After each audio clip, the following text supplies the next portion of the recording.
حول ولا قوة إلا بالله العلي العظيم أعوذ بالله من الشيطان اللعين الرجيم بسم الله الرحمن الرحيم الحمد لله رب العالمين بارئ الخلائق أجمعين مالك يوم الدين الصلاة والسلام على أشرف الأنبياء والمرسلين خاتم النبيين رحمة للعالمين الذي دنا فتدلى فكان قاب قوسين أو أدنى سيدنا ومولانا أبي القاسم محمد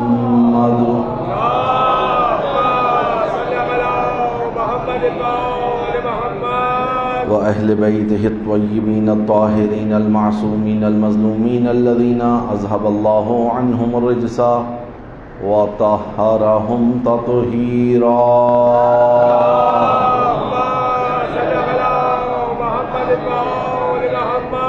لا سيما بقية الله العظم روحي وأرواح العالمين لتراب مقدمه الفداء واللعنة الدائمة الباقية الأبدية على أعدائهم ومنكري فضائلهم وغاصبي حقوقهم أجمعين من يوم ظلمهم وعداوتهم وغصبهم إلى قيام يوم الدين أما بعد قال الله فأعوذ بالله من الشيطان الرجيم بسم الله الرحمن الرحيم يا أيتها النفس المطمئنة ارجعي إلى ربك راضية مرضية فادخلي في عبادي وادخلي جنتي درود پڑھے مل کے محمد وآل محمد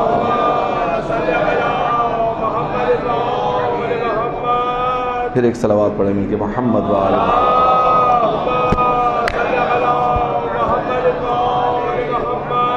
روز جمعہ حضرت سے منسوب ہے حضرت کے ظہور میں تعجیل کے لیے پھر ایک صلوات پڑھے مل کے محمد وآل محمد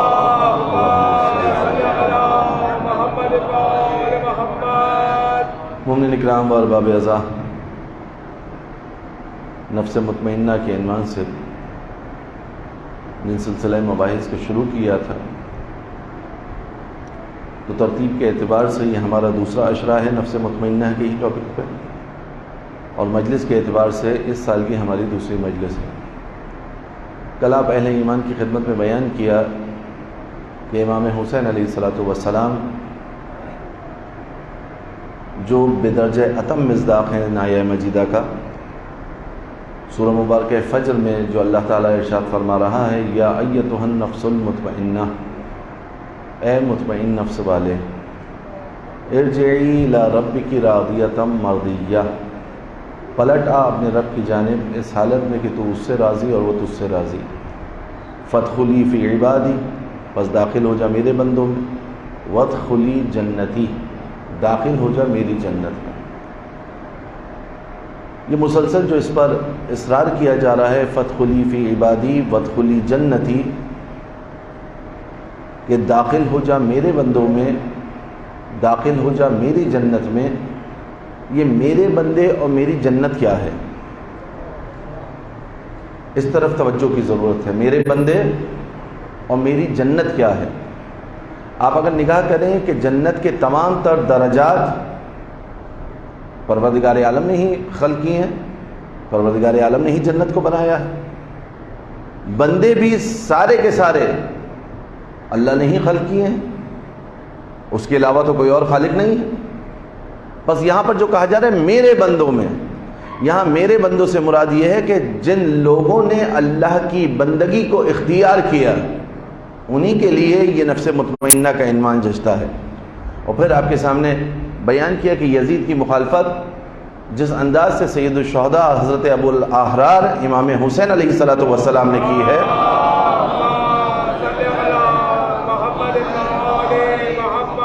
مخالف تو اور بھی تھے کل آپ کے سامنے اسامی لیے تھے عبداللہ ابن زبیر مخالف عبداللہ ابن عمر مخالف عبد الرحمن ابن ابی بکر مخالف اور امام حسین علیہ السلام بھی مخالف ان دیگر افراد کی مخالفت میں اور سید الشہداء علیہ السلام کی مخالفت میں ایک بنیادی فرق تھا اور وہ بنیادی فرق یہ تھا وہ حکومت کے لیے مخالف تھے، لیکن امام حسین علیہ الصلوۃ والسلام نے جو مخالفت یزید کی ہے وہ ولایت کے عنوان سے مخالفت کی ہے۔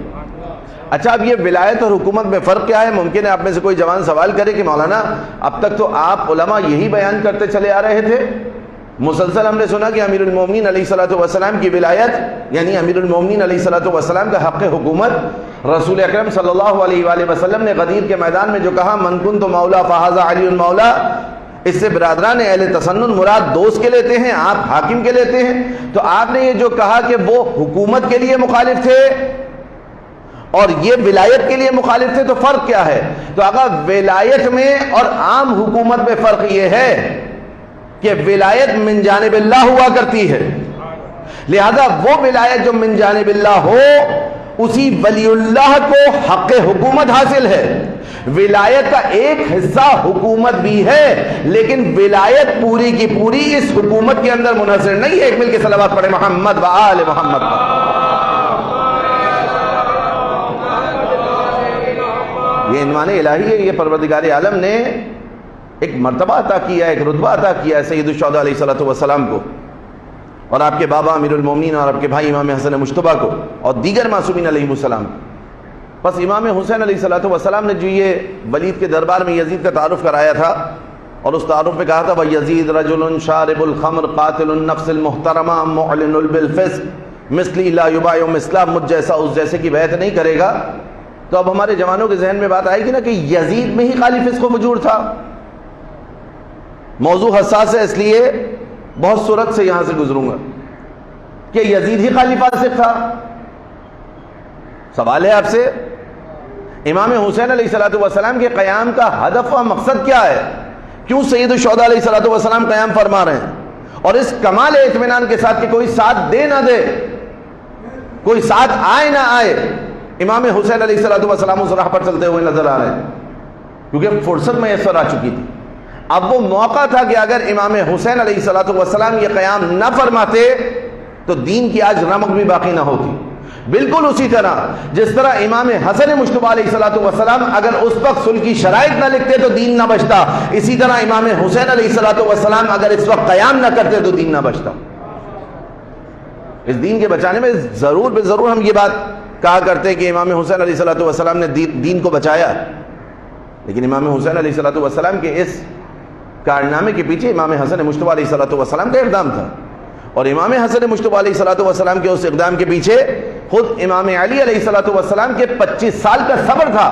اسی لیے تو ہم کہتے ہیں اولنا محمد و آخرنا محمد و اوسطنا محمد و کلنا محمد، کہ یہ سب کے سب محمد ہیں، ان میں سے ہر ایک نے اپنی ذمہ داری کو بدرجہ اتم ادا کیا تاکہ یہ دین بچ سکے۔ ایک صلوات پڑھیں مل کے محمد و آل محمد۔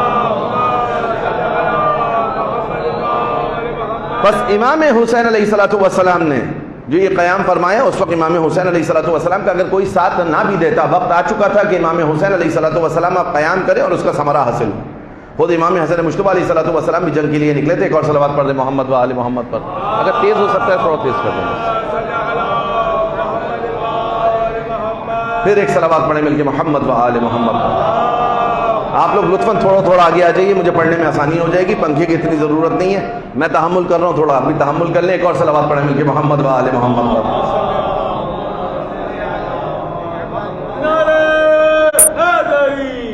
چھوڑ دیجیے، مسئلہ نہیں ہے، مشکل نہیں۔ ایک اور صلوات پڑھیں مل کے محمد و آل محمد پر۔ بس امام حسن مجتبیٰ علیہ الصلوۃ والسلام نے اس کربلا کے مارکے کے لیے زمینہ ہموار کیا ہے، اور امام حسن مجتبیٰ علیہ الصلوۃ والسلام سے پہلے خود امام علی علیہ الصلوۃ والسلام نے اس کے لیے زمینہ ہموار کیا ہے، اور امام علی علیہ الصلوۃ والسلام کے لیے رسول اللہ صلی اللہ علیہ وآلہ وسلم نے زمینہ ہموار کیا ہے۔ یہ سلسلہ چلتے چلتے حضرت آدم علیہ الصلوۃ والسلام تک پہنچے گا۔ اسی لیے جب ہم زیارت وارثہ میں امام حسین علیہ الصلوۃ والسلام کی بارگاہ میں سلام پیش کرتے ہیں تو کہتے ہیں السلام علیکہ یا وارث آدم صفوۃ اللہ، السلام علیکہ یا وارث نوح نبی اللہ، السلام علیکہ وارث ابراہیم خلیل اللہ۔ سلسلہ حضرت آدم سے حضرت محمد مصطفیٰ صلی اللہ علیہ وآلہ وسلم تک جو امام حسین علیہ الصلوۃ والسلام کی وراثت میں پہنچا ہے وہ اس انداز سے پہنچا ہے۔ اس کربلا کو آپ یہ مت سمجھے گا کہ اچانک کوئی واقعہ ہو گیا، ایک اتفاق رونما ہوا جس کے نتیجے میں کربلا رونما ہوئی، نہیں، بلکہ امام حسین علیہ السلام پہلے سے آمادہ تھے۔ اور یہ میں کئی مرتبہ کہہ چکا ہوں، آپ دیکھیں امام حسین علیہ السلام کے اقدام اور اس امام حسین علیہ السلام کے قیام کو اس انداز سے سمجھیے کہ 10 سال پہلے سے امام بالفعل مسند امامت پر آ چکے تھے۔ 50 ہجری میں امام حسین علیہ السلام امامت کے منصب پر تھے، 50 ہجری سے 60 ہجری تک امام حسین علیہ السلام کی اگر وہ خط و کتابت خدا آپ کو توفیق دے تو آپ جا کر اس کا مطالعہ کریں، جو حاکم کو امام حسین علیہ السلام نے لکھے ہیں، یا جب کبھی سامنا ہوا کن سخت الفاظ کے ساتھ امام حسین علیہ السلام نے برخورد کی ہے، تو آپ کو اندازہ ہوگا کہ امام حسین علیہ السلام فرصت کے منتظر تھے۔ امام حسین علیہ السلام کا قیام، اگر فرض کر لیجئے جتنے افراد امام حسین علیہ السلام کے ساتھ تھے نا، یہ نہ بھی ہوتے تو بھی امام حسین علیہ السلام قیام کرتے۔ اور جو تعارف امام حسین علیہ السلام نے ولید کے دربار میں یزید کا کرایا ہے، وہ یزید رجل شارب الخمر قاتل النفس المحترمہ معلن بالفسق، اگر یزید کے اندر یہ رذائل نہ بھی پائے جاتے، فرض کر لیجئے، فرض کرنے میں کیا حرج ہے، امام حسین علیہ السلام جو خطاب کر رہے ہیں یہ ولید کے دربار میں کر رہے ہیں۔ ولید کون ہے؟ یزید کا ہی نمائندہ ہے، بنو امیہ کا نمائندہ ہے مدینہ میں۔ اس کے سامنے امام حسین علیہ السلام کو یہ احساس ہی ہو رہا ہے کہ اس کی سطح کو دیکھتے ہوئے امام حسین علیہ السلام اپنے کلام کو اس تک پہنچا رہے تاکہ اس کی سمجھ میں بات آ جائے۔ امام حسین علیہ السلام نے صرف اس لیے قیام نہیں کیا کہ یزید فاسق ہے، امام حسین علیہ السلام نے صرف اس لیے قیام نہیں کیا کہ یزید کھلا کھلا فسق و فجور کرتا ہے۔ امام حسین علیہ السلام کے قیام کے پیچھے صرف یہ ہدف نہیں تھا کہ یزید صرف نفس محترم کا قاتل ہے، کیا اس سے پہلے والے نہیں تھے؟ مالک اشتر کو شہید کرنے والا کون؟ محمد بن ابی بکر کو شہید کرنے والا کون؟ کیا نفس محترم نہیں تھے مالک اشتر؟ کیا محمد بن ابی بکر نفس محترمہ کے حامل نہیں تھے؟ یہ سب نفس محترمہ کے حامل تھے۔ پھر امام حسین علیہ السلام کیوں یہ کہہ رہے ہیں؟ امام حسین بتا رہے کہ دیکھو تم نے انتخاب کیا تھا اور لا کر لوگوں کو یہ بتایا تھا کہ کیونکہ سن و سال میں بڑے ہیں، تجربہ زیادہ ہے، مثلا چند ایک عبادات کو انجام دیتے ہیں، تم نے غدیر سے انحراف کر کے خود اپنے لیے منتخب کر لیا، اس انتخاب کا نتیجہ یزید ہے، اس انتخاب کا نتیجہ یزید ہے۔ اگر وہ انتخاب نہ ہوتا تو ایسا شخص آ کر تخت پر نہیں بیٹھ سکتا تھا۔ اگر ولایت کو اختیار کر لیا ہوتا تو علی ابن ابی طالب کے بعد حسن ابن علی آتے، حسن ابن علی کے بعد حسین ابن علی آتے، حسین ابن علی کے بعد علی ابن الحسین آتے، پھر دنیا کو وہ صالح قیادت ملتی کہ جس کی وجہ سے انسان رشد و ترقی کی طرف جاتا۔ یہ امام حسین علیہ السلام نے بیان کیا تھا، وَيَزِيدْ رَجُلٌ شَارِبُ الْخَمْرِ قاتل النفس المحترمہ، اس کی سطح کے مطابق امام حسین علیہ السلام نے اس کو سمجھانا چاہا ہے۔ اس کا مطلب یہ نہیں ہے کہ یزید کے اندر اگر یہ رذائل نہ ہوتے تو امام حسین علیہ السلام قیام نہ کرتے۔ کیوں امام حسین علیہ السلام نے قیام کیا؟ امام حسین علیہ السلام نے کہا اذا بلیت الامت برائن مثل یزید فعلی الاسلام السلام، اگر ایسا حاکم امت کے اوپر مسلط ہو جائے نا تو اسلام پر فاتحہ پڑھ لینی چاہیے۔ اگر ایسا حاکم، یہ ایسا حاکم سے مراد کیا ہے؟ ایسے حاکم سے مراد کیا ہے؟ یعنی حق حکومت جو حضرات محمد و آل محمد علیہ السلام کا تھا وہ من جانب اللہ تھا، ان کے علاوہ جو بھی آ جائے وہ من جانب اللہ نہیں ہے، اللہ کی جانب سے نہیں ہے۔ یہی بنیادی فرق ہے تشیع اور دیگر مکاتب کے اندر۔ ایک بنیادی فرق یہ کہ ہم حضرت امیر المومنین علی بن ابی طالب علیہ السلام کو رسول اکرم صلی اللہ علیہ وآلہ وسلم کا وارث جانتے ہوئے، جس طرح رسول اللہ صلی اللہ علیہ وآلہ وسلم سیاسی امور میں اپنی تدابیر فرماتے تھے، اسی طرح امیر المومنین علیہ السلام حق رکھتے ہیں کہ رسول اکرم صلی اللہ علیہ وآلہ وسلم کے اس کام کا اجرا کریں، رسول اکرم صلی اللہ علیہ وآلہ وسلم کے اس مشن کو آگے بڑھیں۔ یہ غدیر کے میدان میں اعلان ہوا تھا۔ بس فرق کیا ہوا؟ دوسرے فقط حکومت کے لیے آ رہے تھے، دوسرے آ جاتے اور فرصت ایسی ہی ہوتی تو بھی امام حسین علیہ السلام قیام کرتے۔ یزید کی جگہ اگر کوئی اور بھی ہوتا اور وہ آ کر تخت پر بیٹھ جاتا تو بھی امام حسین علیہ السلام کا حق تھا کہ امام حسین علیہ السلام قیام کریں، کیونکہ حکومت پر بیٹھنے کا حق اسی کو ہے جس کو اللہ نے اس منصب کے لیے خلق کیا ہو، اور یہی میرے اور آپ کے 8ویں امام حضرت امام علی ابن موسیٰ رضا علیہ السلام نے کیا۔ بار بار اہل بیت اطہار علیہ السلام میری اور آپ کی توجہات کو کسی جانب لے کر جا رہے ہیں. بار بار اہل بیت اطہار علیہ السلام نے یہ اقدام کیا. مثلا امام رضا علیہ السلام کے پاس جب مامون آیا، لوگ بیٹھے ہوئے تھے، مامون نے چاہا کہ امام کے دوش پر وہ فاخرہ لباس ڈال دے کہ جو اس نے خلافت کے لیے اپنے لیے تیار کروایا تھا. مجمع میں اٹھا، اپنے دوش سے ابا کو اتارا اور امام کے دوش پر ڈالنے لگا. امام علیہ السلام نے اس کو روک دیا. امام رضا علیہ السلام نے کہا یہ کیا کر رہے ہو؟ کہا میں چاہتا ہوں یہ حکومت آپ کو دے دوں. دیکھ رہے ہیں مگر آپ اس مکر کو امام رضا علیہ السلام نے الہی تدبیر کے ساتھ کیسے توڑا. آیت قرآنی ہے نا، مکروا ومکر اللہ واللہ خیر الماکرین. ایک تم مکر کرتے ہو، ایک اللہ تدبیر کرتا ہے، اور اللہ تو بہترین تدبیر کرنے والا ہے. امام رضا علیہ السلام مظہر صفات جمال و جلال الہی ہیں، آئینہ تمام نما ہے. یعنی خداوند متعال کی جتنی بھی صفات کو آپ کو جاننا ہے نا، ان صفات کو آپ حضرات محمد و آل محمد علیہ السلام کے ذریعے سمجھ سکتے ہیں، ورنہ خداوند متعال کی صفات میری اور آپ کی سمجھ میں آنے والی نہیں ہے. خدا کے علم کو سمجھنا ہے کیسے سمجھیں گے؟ خدا کے کرم کو سمجھنا ہے کیسے سمجھیں گے؟ خدا کی جود و سخا کو سمجھنا ہے کیسے سمجھیں گے؟ خدا بند متعال کے حلم کو سمجھنا ہے کیسے سمجھیے گا؟ سوائے حضرات محمد و آل محمد علیہ السلام کے کوئی نہیں ہے جو خدا کی معرفت کروا سکے. اسی لیے مکتب تشیع کا یہ عقیدہ ہے اور اس کو بار بار بیان کیا جاتا ہے کہ اگر کسی نے امام کی شناخت حاصل کر لی تو امام کی شناخت کی وجہ سے خداوند متعال کی معرفت حاصل کر سکتا ہے، لیکن اگر امام کی معرفت نہ حاصل کرے تو خدا کی بھی معرفت حاصل نہیں ہو سکتی. یہ طے بات ہے کہ آپ خدا کو عالم کیسے ثابت کریں گے؟ قرآن کے ذریعے. قرآن کو کیسے خدا کا کلام ثابت کریں گے؟ مخبر صادق کے ذریعے، رسول اللہ کے ذریعے. علم خدا کو جب ثابت کرنا ہوگا تو آپ کسی بھی بڑے سے بڑے عالم کو لے آئیے، جتنا ہی بڑا عالم کیوں نہ ہو، اس کی مجہولات زیادہ ہے، معلومات کم ہیں. کتنا ہی بڑا عالم کیوں نہ ہو، عالم اپنی نظر میں آپ کو لے آئیے، اس کی مجہولات زیادہ ہیں، نہ جاننے والی چیزیں زیادہ ہیں، جاننے والی چیزیں بہت ہی قلیل ہیں. یہ حضرات معصومین علیہ السلام ہیں، یہ امیر المومنین علیہ السلام ہیں، یہ امام حسن مجتبی علیہ السلام ہیں، یہ امام حسین الی آخر. یہ معصومین علیہ السلام ہے کہ جو بیٹھ کر کہیں سلونی سلونی قبل ان تفقدونی، مجھ سے پوچھو میں تمہیں جواب دوں گا اس سے پہلے کہ مجھے کھودو. لو کشف الغطاء مزدت تو یقین، اگر آسمان کے پردے چاک کر دیے جائیں تو رتی برابر علی کے علم میں اضافہ نہ ہو، یقین میں اضافہ نہ ہو. یہ یقین و علم میں اضافہ کیوں نہیں ہو رہا؟ کیونکہ منبع خداوند متعال کی ذات ہے. خدا کے علم میں معلومات کی وجہ سے اضافہ ہوتا ہے. جو خدا کے علم سے متصل ہو وہی حقیقی عالم ہے، اور وہ حضرات محمد و آل محمد علیہ السلام. باقی آپ دنیا کے اعتبار سے جتنے ہی علماء موجود ہیں سب قابل ارزش، سب قابل احترام، لیکن مجہولات زیادہ ہے، معلومات کم ہے. یہ معصوم کا خاصہ ہے. بس امام حسین علیہ السلام اب جو قیام کر رہے ہیں نا کمال اطمینان کے ساتھ. کیوں اتنا اطمینان ہے امام حسین علیہ السلام کو؟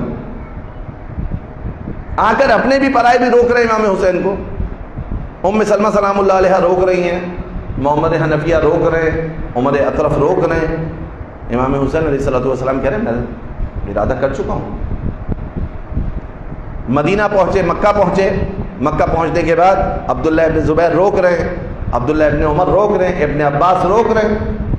امام حسین علیہ السلام ابن عباس سے کہہ رہے ہیں کہ آپ مشفق ہیں، ہم پر شفقت کرنے والے ہیں، آپ ہمارے عزیز ہیں، مجھے پتا ہے کہ آپ کا دل ہم سے متصل ہے، آپ شفقت کرتے ہیں ہمارے ساتھ، لیکن میں اس ارادے سے منصرف نہیں ہوں گا.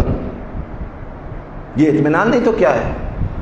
مسلم علیہ السلام کی شہادت کی خبر آ رہی ہے، امام حسین علیہ السلام اپنا سفر جاری رکھے ہوئے ہیں. اتمام حجت کے لیے بعض جگہ آپ کو یہ کلمات ملیں گے امام حسین علیہ السلام کے کہ امام حسین علیہ السلام فرمانے کی مثلا میں یمن چلا جاؤں، میں مدینہ واپس چلا جاؤں، یا مسلم کی شہادت آئی ان کے بھائیوں کی طرف سے. اتمام حجت، تاکہ کل کو کوئی امام حسین علیہ السلام پر یہ الزام نہ لگا سکے کہ حسین ابن علی علیہ السلام بے آب و گیا صحرا میں سب کو لے کر چلے گئے. کتنی مرتبہ کی امام حسین علیہ السلام نے اتمام حجت،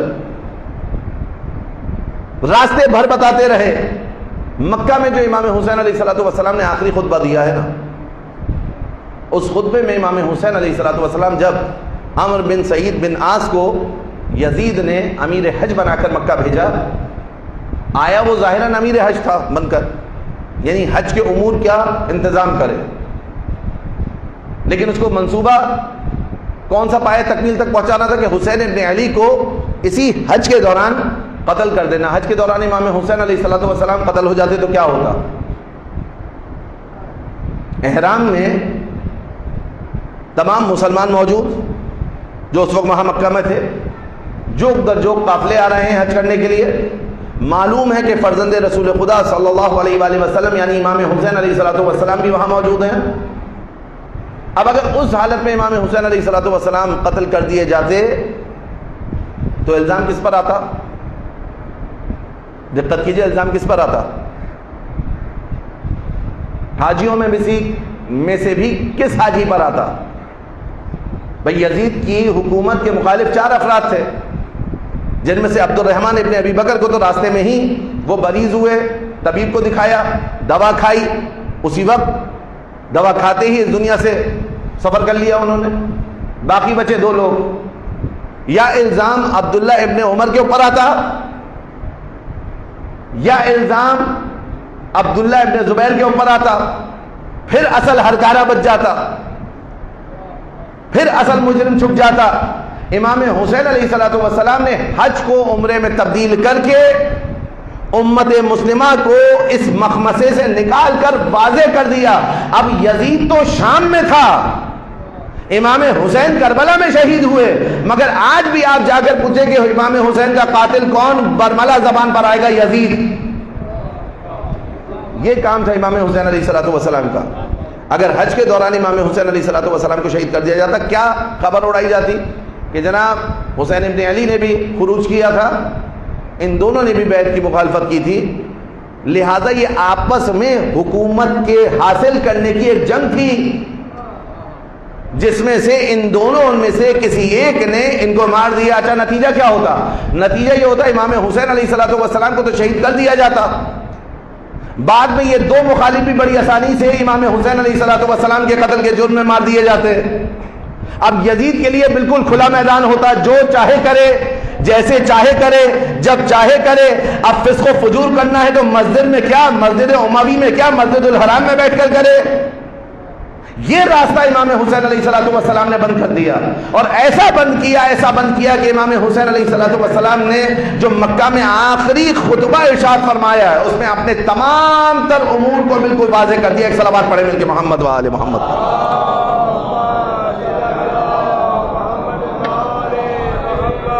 بالکل واضح امام حسین علیہ السلام نے ان تمام امور کو کیا ہے۔ حمد و ثنا کی پروردگار عالم کی۔ میں چاہتا ہوں اس خطبے کی چند ایک چیزیں آپ کے سامنے پڑھ دوں، اور اگر وقت نے اجازت دی تو خطبے کے اور بھی نکات کو آپ کے سامنے بیان کروں گا۔ یہ وہی خطبہ ہے جس میں امام حسین علیہ السلام نے کہا، من کان فینا باذلا مہجتہ موطنا علی لقاء اللہ نفسہ فلیرحل معنا۔ اسی خطبے میں امام حسین علیہ السلام نے کہا ہے، آپ نے یہ بہت سنا ہے نا، فلیرحل معنا۔ مقام معظم رہبری کے خطبات میں رہبر نے جب یہ تشریح کی ہے تو اس میں بیان کیا ہے بڑی صراحت کے ساتھ، اور اس کے علاوہ دیگر جبہ مقاومت سے تعلق رکھنے والے افراد اس بات کو بڑی صراحت کے ساتھ بیان کرتے ہیں، امام حسین علیہ السلام کے کلام ہے۔ آج اگر میں اور آپ کربلا کی یاد منانے بیٹھے ہیں، امام حسین علیہ السلام کی کلمات کو سنیں تو آقا یہاں پر بیٹھنا فقط بیٹھنا نہ ہو، درست ہے آپ کا بیٹھنا ثواب ہے، درست ہے سید الشہداء علیہ السلام پر گریہ ثواب ہے، لیکن اللہ تعالیٰ نے اس گریے کے پیچھے، اس بیٹھنے کے پیچھے، اس سیاہ پوشی کے پیچھے، اس سیاہ پرچم کے پیچھے بہت سارے اہداف کو پوشیدہ رکھا ہے، جو اتنی شد و مت کے ساتھ معصومین علیہ السلام نے مجھے اور آپ کو کربلا کی یاد منانے کا حکم دیا ہے۔ کیا وجہ ہے کہ اپنے زمانے کے امام کے لیے ویسے ہی بن جاؤ جیسے حسین ابن علی کے زمانے کے لوگ امام حسین علیہ السلام کے اصحاب امام حسین علیہ السلام کے ساتھ۔ مگر ہماری ذمہ داری نہیں ہے امام زمان علیہ السلام کے لیے وہی وفاداری پیش کریں۔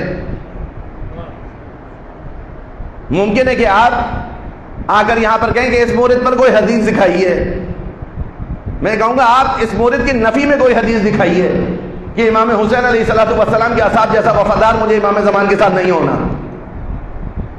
ہے نا، مزاج بن چکے ہیں ایسے۔ امام زمان علیہ السلام کے لیے میری وفاداری کیسی ہونی چاہیے؟ جیسے حبیب کی وفاداری امام حسین کے ساتھ، یہی تشریف دلائی ہے نا بار بار۔ جیسے جون کی وفاداری سید الشہداء علیہ الصلوۃ والسلام کے ساتھ تھی، جیسے اہل بیت اطہار علیہ السلام کے شیعوں کی، جن کو حواری کہا جاتا ہے، امام کے ساتھ تھی۔ امام زمان علیہ الصلوۃ والسلام کے لیے وفادار بنانے کے لیے مجھے اور آپ کو یہ امور انجام دینے ہوں گے۔ امام حسین علیہ الصلوۃ والسلام نے اس خطبے میں واضح طور پر کہہ دیا، جو اپنا خون جگر دینا چاہتا ہے نا، یہ نہیں کہا کہ میں تمہیں یہی آسائشیں دوں گا۔ اچھا، بعض جگہ امام حسین علیہ الصلوۃ والسلام نے یہ تدبیر بھی کی ہے۔ بعض لوگ جو دنیا کے لیے اتنے پست ہو چکے تھے کہ ان کو دنیا کی سوا کچھ نہیں دکھائی دے رہا تھا، امام حسین علیہ الصلوۃ والسلام نے ان کو دنیا کی بھی پیشکش کی ہے۔ کہا ہمارا گھر گرا دیا جائے گا، مولانا کا گھر بنوا کر دیں گے، مدینہ میں بہت بڑا گھر بنواؤں گا۔ یہ اتمام حجت تھا سارا۔ یہ اصل مطلب کہ امام حسین علیہ الصلوۃ والسلام فرما رہے من کان فینا باذلا محجتہ، جو بھی اپنا خون جگر بہانا چاہتا ہے، یعنی اس راہ میں تمہاری سانسیں پھر نہیں چلے گی لیکن تمہاری حیات باقی رہے گی،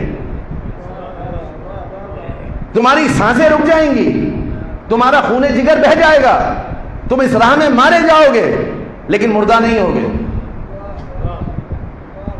جو ہمارے ساتھ چلنا چاہتا ہے، جو ہم پر اپنی جان قربان کرنے کے لیے آمادہ ہے، ہمارے ساتھ چلے۔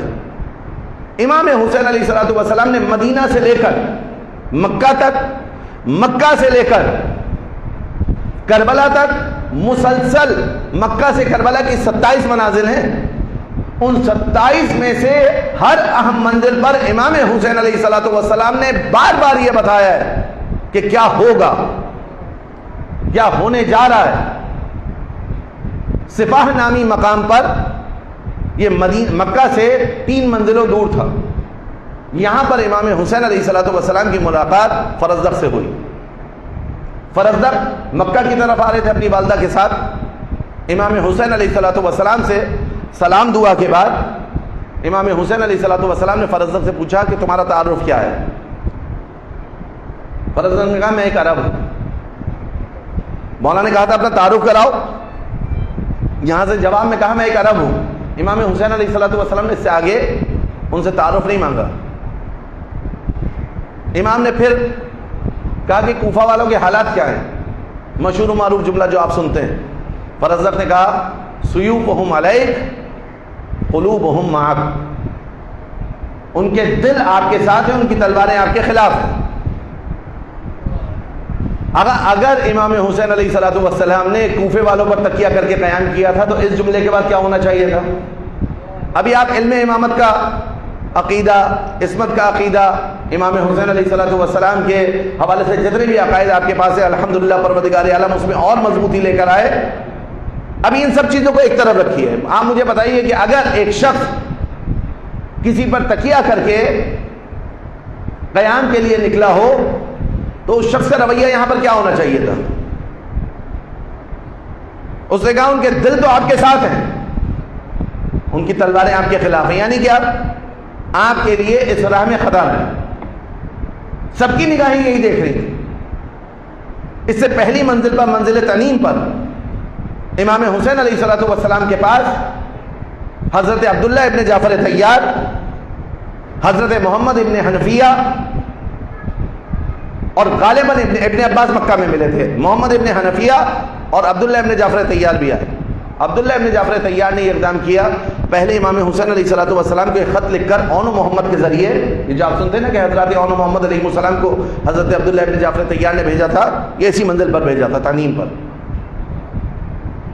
خط لکھ کر بھیجا کہ جب تک میں آپ سے ملق نہ ہو جاؤں یہ اپنا رسول اللہ آگے کے سفر کو تھوڑا مؤخر کریں، ابھی جس منزل پر ہیں اسی منزل پر ٹھہر جائیں۔ عبداللہ ابن جعفر طیار نے کیا کام کیا؟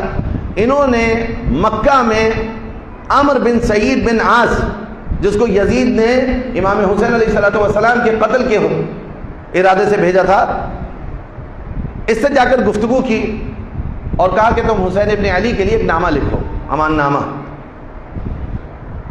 اس نے امان نامہ لکھا چونکہ اس کو امام حسین علیہ الصلوۃ والسلام کو اس سفر سے روکنا تھا۔ یزید کو مشورہ دینے والے بتا رہے تھے کہ یہ سفر یزید کے لیے کتنا خطرناک ہے، اسی لیے اس نے کوفہ کے گورنر کو ہٹا کر وہاں پر ابن زیاد کو بھیجا تھا۔ وہ اس حساسیت کو سمجھ رہا تھا، کہا کہ حسین ابن علی کو اس سفر سے روکا جائے۔ اس نے امان نامہ لکھا کہ امان نامہ لکھ کر، اور امویوں کے امان نامے کی کوئی ارزش نہیں، کوئی اہمیت نہیں، حضرت مسلم کے حوالے سے آپ نے سن رکھا ہے. اپنے بھائی یحییٰ بن سعید کے ساتھ حضرت عبداللہ ابن جعفر طیار کو بھیجا. حضرت عبداللہ ابن جعفر طیار اس کے بھائی یحییٰ بن سعید کو لے کر آئے. وہ خود امان نامہ لے کر آیا، امام حسین علیہ السلام کے ہاتھ میں دیا. امام حسین علیہ السلام کی کلمات کا خلاصہ یہاں پر یہ ہے، مفہوم یہ ہے کہ امام حسین علیہ السلام نے کہا کہ اگر یہ تم نے اللہ کے لیے لکھا ہے تو اللہ تمہیں اس کی جزا دے. اللہ تمہیں اس کی جزا دے اگر تم نے اللہ کے لیے لکھا ہے. میں اپنے سفر سے منصرف نہیں ہوں. امام کے پاس عبداللہ ابن جعفر طیار آئے، اور آنے کے بعد امام حسین علیہ السلام سے کہا کہ ابن رسول اللہ، آپ کی شیعوں میں ایک حیثیت ہے، آپ اس طرح سے اگر شہید کر دیے گئے تو کیا ہوگا؟ لیکن امام حسین علیہ السلام کی نگاہیں کچھ اور دیکھ رہی تھیں. امام حسین علیہ السلام کی نگاہوں نے وہ دیکھا کہ جو خدا چاہتا تھا کہ واقع ہو. کہا کہ میں اس سفر سے منصرف نہیں ہوں گا. واپس پلٹے اونو محمد امام حسین علیہ السلام کے ساتھ کر دیے. بعض روایات میں مریض تھے یہ بھی اور محمد حنفیہ بھی. واپس پلٹے. جب عمرو بن سعید بن عاص کو یہ یقین ہو گیا کہ حسین ابن علی نہیں رکیں گے، تو وہی بھائی جس کے ہاتھ امان نامہ بھیجا تھا نا، اسی بھائی کے ساتھ ایک لشکر بھیجا مسلح کر کے، اسلحے کے ساتھ. یہ لشکر اسلحے کے ساتھ امام حسین علیہ السلام کے روبرو آیا، اور اس سے ایک چھوٹی سی جھڑپ ہوئی جس میں یہ ناکام ہوا اور واپس پلٹ گیا. ڈر کر یزید کا لشکر، یعنی یزید کے نمائندے کا لشکر واپس پلٹ گیا. امام حسین علیہ السلام نے اپنے سفر کا جاری رکھنے کا ارادہ کیا. محمد حنفیہ آئے. محمد حنفیہ سے مکہ میں بھی امام علیہ السلام کی گفتگو ہوئی تھی. امام نے کہا تھا میں آپ کی بات پر سوچ بچار کروں گا. دیکھیں یہ امام علیہ السلام کی شرح صدر ہے. امام علیہ السلام کے پاس اگر کوئی مشورہ لے کر آ رہا ہے نا تو امام اس کو ڈائریکٹلی منع نہیں کر رہے. جب امام حسین علیہ السلام مکہ سے نکل گئے، پھر محمد حنفیہ آئے امام کے پاس اور آ کر کہا مولا آپ کیوں اس سفر پر جا رہے ہیں؟ امام نے کہا میرے بھائی، میں نے آپ کی بات پر غور و فکر کیا، میں نے خواب میں اپنے جد رسول اللہ صلی اللہ علیہ وآلہ وسلم کو دیکھا.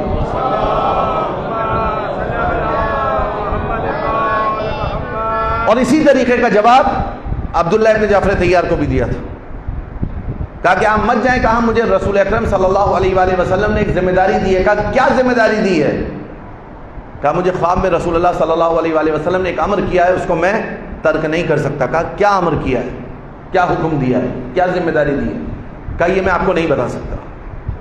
ذمہ داری یہی تھی کہ کربلا میں جا کر بالآخر اس طاغوت کا مقابلہ کرنا ہے.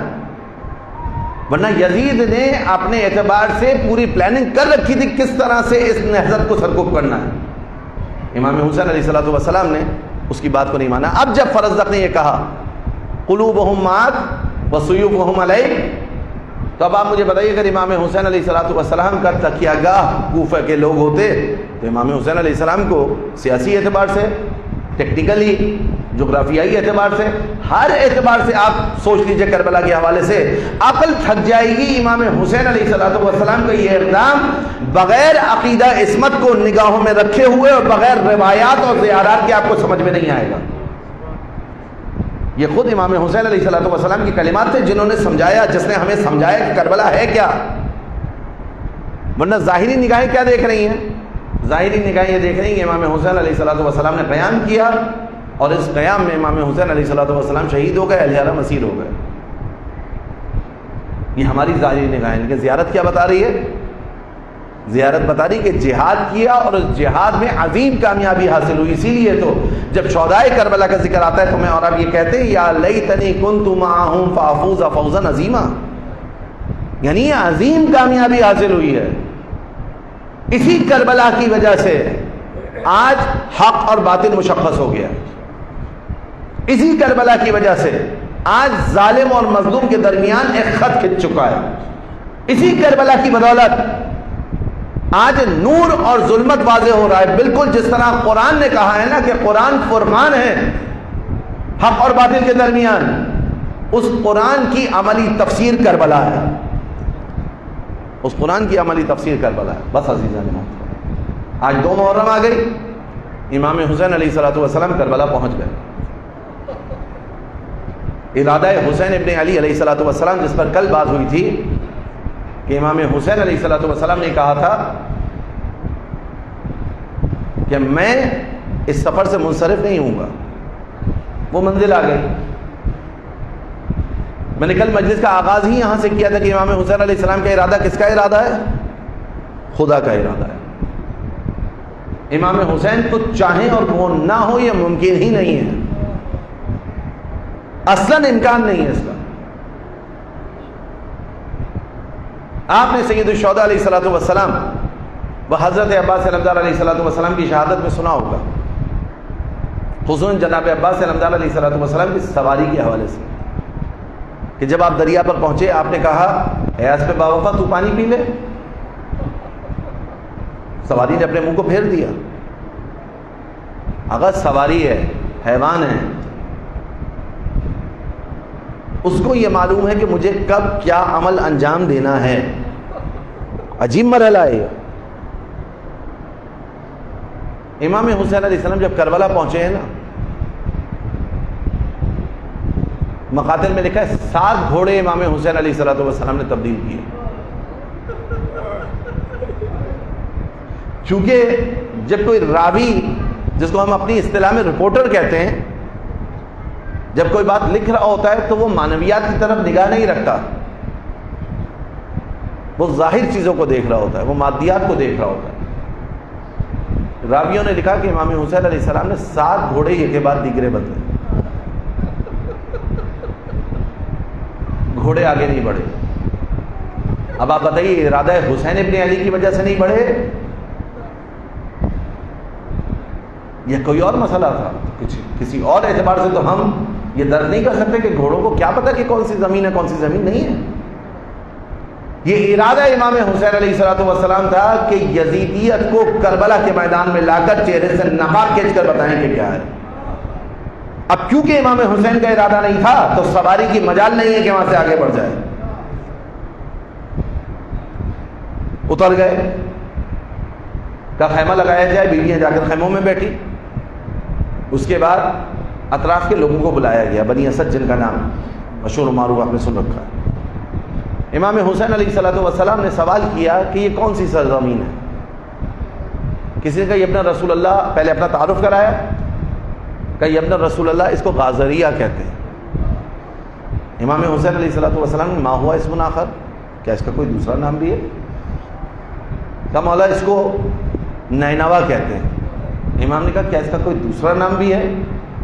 کہا اس کو شاطئ الفرات کہتے ہیں۔ کہا اس کا کیا دوسرا نام بھی ہے؟ کہا مولا اس کو کربلا کہتے ہیں۔ امام حسین علیہ السلام نے کہا واللہ ہاں ہونا محط و رحالنا، خدا کی قسم یہیں پر ہماری سواریاں بٹھا لی جائیں، خدا کی قسم یہیں ہمارے بچے قتل کیے جائیں گے، یقتلوا اطفالنا، واللہ ہاں ہونا یقتلوا اطفالنا، خدا کی قسم یہیں ہمارے بچے قتل کیے جائیں گے، یہیں پر ہماری قبریں بنیں گی، یہیں پر ہماری حرمت کو پامال کیا جائے گا، یہیں پر خیمے لگا دیے جائیں گے۔ مقام شراب سے حر چل رہے تھے نا، 7 سال روک پائے امام حسین علیہ السلام کو؟ ابن زیاد کا ہرکارہ جو خط لے کر آیا تھا وہ بھی 7 سال تھا، روک پایا حسین ابن علی علیہ السلام کو؟ پہنچ گئے امام حسین علیہ السلام کربلا۔ جب کربلا پہنچ گئے نا امام حسین علیہ السلام، نہر کے نزدیک خیمے لگا دیے گئے۔ ابن زیاد نے خط میں لکھا تھا حر کو کہ حسین ابن علی کو ایسی وادی میں جا کر رکھا جائے کہ جہاں پانی نہ ہو۔ امام حسین علیہ السلام نے پہنچ کر نہر کے قریب اپنے خیمے لگائے، بعد میں یہاں سے خیمے ہٹ کر پیچھے گئے، پہلے نہر کے پاس خیمے لگائے امام حسین علیہ السلام۔ اور یہ خیمے لگانا امام حسین علیہ السلام کا بتا رہا ہے کہ تم ہمیں مجبور نہیں کر سکتے، ہم اپنے اختیار کے ساتھ یہاں خیمے لگا رہے ہیں اور ہم اپنے اختیار کے ساتھ ہی یہاں سے خیمے ہٹائیں گے۔ بنی اسد کے لوگوں کو بلایا جن کی سرزمین تھی، امام حسین علیہ السلام نے زمین کو خریدا، 60,000 درہم میں امام حسین علیہ السلام نے کربلا کی زمین کو خریدا، اور خریدنے کے بعد جو اپنے روضوں کی جگہ تھی فقط اس کو اپنی ملک میں رکھا اور باقی سب ان کو ہبا کر دی۔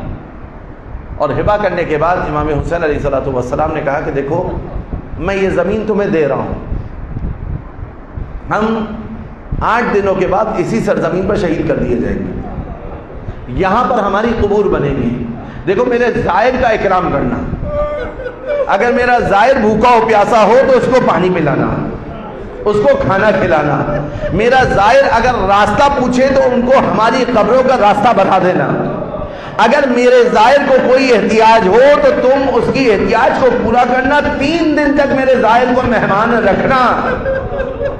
یہ امام حسین علیہ السلام کی نگاہیں تھی۔ امام حسین علیہ السلام نے اپنے زائرین کے لیے یہ وصیتیں کی، اور اس کے بعد اس زمین کو بنی اسد کو ہبا کر دیا اور ان کے مردوں سے کہا دیکھو چند دنوں کے بعد ہمارے لاشیں یہاں پہ بے گور پڑے ہوں گے۔ امام حسین علیہ السلام کے لیے آپ بے کفن کا عنوان بہت زیادہ سنتے ہیں نا، بے کفن، امام شہید حربی ہیں، امام کے روبرو اگر کوئی شہید ہو جائے، امام کے حکم سے اگر کوئی میدان جہاد پر جائے اور جنگ کرتے کرتے وہ شہید ہو جائے اور اس کی خاص فقہ کے اندر احکامات بیان کیے گئے ہیں، تو شہید حربی جو امام اور نائب امام کے حکم سے شہید ہوتا ہے اس کو کفن کی ضرورت نہیں ہے۔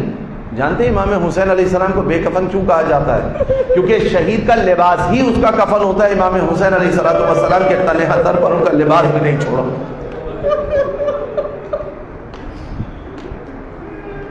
زبان ساتھ نہیں دیتی نا یہ کہنے میں کہ امام حسین علیہ السلام کا لباس لوٹ لیا، اس لیے امام حسین علیہ السلام کو بے کفن کہا جاتا ہے۔ امام حسین علیہ السلام نے کہا کہ ہم یہاں پر شہید کر دیے جائیں گے، ہمارے لاشیں اسی سرزمین پر پڑے ہوں گے۔ اے بنی اسد والوں، اگر ممکن ہو تو تم ہمارے لاشوں کو دفنا دینا۔ یہ وصیت کی، بنی اسد کے مردوں کو بھیج دیا، کہا اپنی خواتین کو بھیج دو۔ بزرگان بیان کرتے ہیں اب جب خواتین آئی تو جیسے ہی خواتین آئیں امام حسین علیہ السلام نے ان سے خطاب کیا، کہا فاطمہ زہرا کو جانتے ہو؟ جانتی ہو فاطمہ زہرا کو؟ کہاں بنت رسول خدا ہے؟ کہ میں اسی بنت رسول خدا کا بیٹا ہوں۔ دیکھو 8 دن کے بعد ہمارے جنازے اس سرزمین پر پڑے ہوں گے، اگر تمہارے مرد آنے میں خوف محسوس کرے نا، تم پانی بھرنے کے بہانے سے آنا اور ہماری لاشوں پر مٹی ڈال کر چلی جانا۔ امام حسین علیہ السلام کس حد تک اہتمام کر رہے ہیں۔ اور اس کے بعد کہا کہ اپنے بچوں کو بھیج دو۔ بزرگان بیان کرتے ہیں کہ امام حسین علیہ السلام نے بچوں سے خطاب کیا اپنے انداز سے، اور خطاب کرنے کے بعد کہا کہ اے بچوں، اگر تمہارے ماں باپ آنے سے خوفزدہ ہوں، تم کھیلتے کھیلتے آنا، ایک مشت خاک اٹھانا، ہمارے جنازوں پر ڈال دینا تاکہ ہمارے جنازے پوشیدہ ہو جائیں۔ ابن رسول اللہ، آپ نے تو وصیت کر دی مگر آپ کا لاشا کربلا کی زمین پر 3 دن تک پڑا رہا، گھوڑوں کی ٹاپوں سے پامال کیا گیا، لاشا اتنا مخدوش ہو گیا، اتنا مخدوش ہو گیا کہ جب سید سجاد 13 محرم کو پہنچے اور آپ کے لاشیں کو دیکھا تو بنی اسد حیران و شجر کھڑے تھے کہ لاشوں پر تو سر ہی موجود نہیں تھے، معلوم ہی نہیں چل رہا تھا کہ کون سا لاشا کس کا ہے۔ امام سجاد نے باجاز امامت آ کر بتایا کہ فلاں لاشا ہے اس پر اس جگہ دفناؤ، یہ حبیب کا لاشا ہے اس مقام پر دفناؤ، یہ شہدائے کربلا گنج شہیدہ میں دفن ہوگا۔ اب جب امام حسین کے لاشے کو دفنانے کی نوبت آئی، سید سجاد نے اٹھایا، قبر کے سپرد کیا، 2 ہاتھ برآمد ہوئے، امام حسین کی قبر میں اصغر کو سلایا، پائنتی علی اکبر کی قبر بنائی، قبر کو بند کر دیا گیا۔ سید سجاد نے اپنی انگوش سے ایک عبارت لکھی، ھذا قبر الحسین ابن علی، یہ حسین ابن علی کی قبر ہے، الذی قتلوہ عطشانا غریبا، جس کو پیاسا قتل کر دیا گیا، جس کو غریب الوطن۔ سیعلم الذین ظلموا ایام منقلب ینقلبون